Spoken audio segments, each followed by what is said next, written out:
Olá, pessoal! Oi!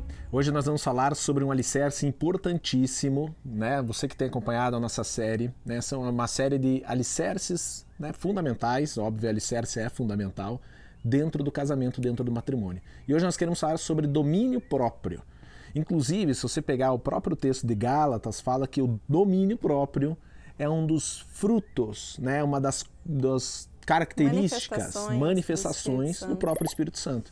E aprendemos, né? Tem outro vídeo, se você não acompanhou, fala da figura da pessoa do Espírito Santo, que ele habita em nós e devemos refletir essa qualidade, essa característica que é o domínio próprio. E como isso é importante dentro do casamento. E eu queria ler com vocês o primeiro texto aqui, que está em Provérbios, capítulo 16, versículo 32, que diz o seguinte: melhor é o homem paciente do que o guerreiro, mais vale controlar o seu espírito do que conquistar uma cidade. Que tremendo isso!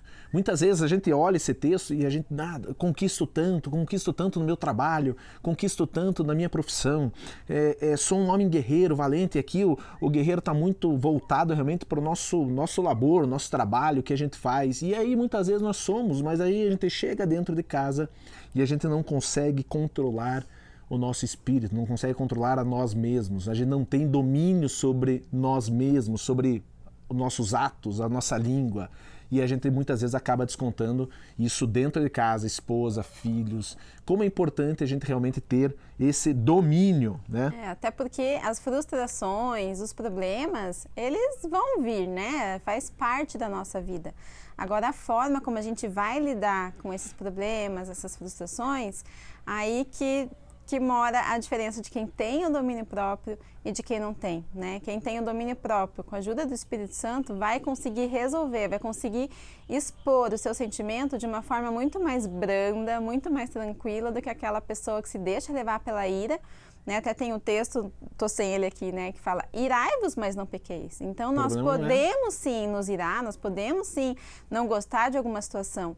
Agora, a forma como vamos manifestar essa ira, essa raiva, né, esse problema, aí que mora o pecado ou não, né? Por isso que precisamos do domínio próprio. E aí a gente começa a entender alguns textos bíblicos, como a resposta branda, a resposta calma. Né? Afugenta o furor, manda embora, desvia o furor. E aí muitas vezes isso no próprio relacionamento, às vezes acontece, você está estressado, trabalho, etc, e você chega em casa e acontece alguma situação, e aí você usa a tua língua de uma maneira inadequada, porque você não teve domínio sobre si. E aí vale muito, nós somos feito corpo, alma e espírito. A partir do momento que nós deixamos o corpo e a nossa alma dominar, o nosso espírito, ele não se sobressai. E aí muitas vezes nós somos moldados, a dificuldade muitas vezes nós não conseguirmos ter domínio próprio, né, domínio sobre as nossas ações, é porque nós não permitimos que o nosso espírito se sobressaia sobre o nosso corpo e nossa alma. E as circunstâncias, o que nós passamos, o ambiente que nós estamos vivendo, acaba influenciando no que nós fazemos. E uma das coisas que eu queria compartilhar com vocês aqui, nós queríamos compartilhar, na questão do domínio próprio, é o poder da nossa língua.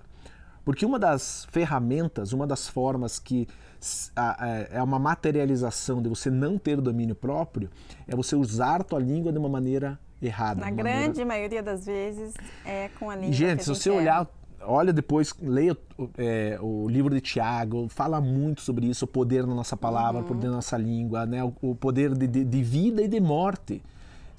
Muitas vezes nós percebemos que a falta de domínio próprio, nós usamos a nossa língua para declarar morte sobre o nosso casamento, sobre a nossa casa, sobre a nossa família, sobre os nossos filhos. E aí eu queria ler um texto com vocês, está em Tiago, então leia o livro de Tiago, mas esse eu queria ler com vocês, que é o capítulo 3, versículo 6, que diz: assim também, a língua é um fogo, é um mundo de iniquidade, colocado entre os membros do nosso corpo, contamina a pessoa por inteiro, incendeia todo o curso da sua vida, sendo ela mesma incendiada pelo inferno. Olha o poder da nossa língua, né? O cuidado que nós temos que ter. Então, se realmente, né, a Bíblia está nos direcionando a termos realmente... E eu vejo o próprio Jesus, né? Sim. Jesus tinha um domínio próprio, né? Era julgado, manso. Era manso, né? Jesus respondia, né? Eu vejo de forma sábia, não se atropelava em falar, né? Tinha calma. E como isso é poderoso, como isso é fundamental dentro do relacionamento.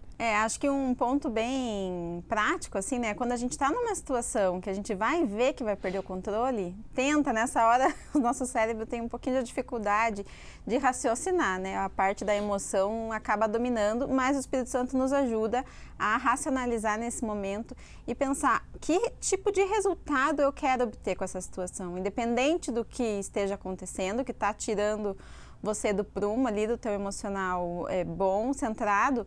O que eu quero com essa situação? Qual resultado eu quero com isso? Eu quero que minha casa fique uma casa toda desajustada, eu quero que a raiva entre, que a desavença entre, ou eu quero estabelecer um lar de amor, um lar de paz, eu quero resolver realmente essa situação, criar um plano de ação, como eu vou reagir, quais ações eu preciso ter para que isso aconteça. Senta com o cônjuge, explica, às vezes abre o coração, né? Eu tô irritado, me ajuda, né? Me ajuda aqui a resolver, a esclarecer isso que está acontecendo, para que essa situação se resolva da melhor forma possível, né?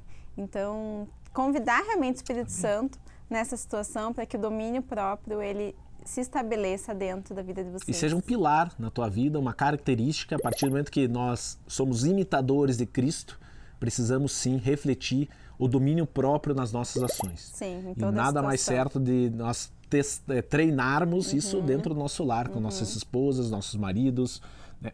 Marido, esposa, que eu estou falando para vários filhos e assim por diante. Então, haja e caminhe em cima dessa verdade, que eu tenho certeza que você vai colher frutos que permanecem na sua vida. Isso Deus abençoe. aí. Até a próxima. Tchau.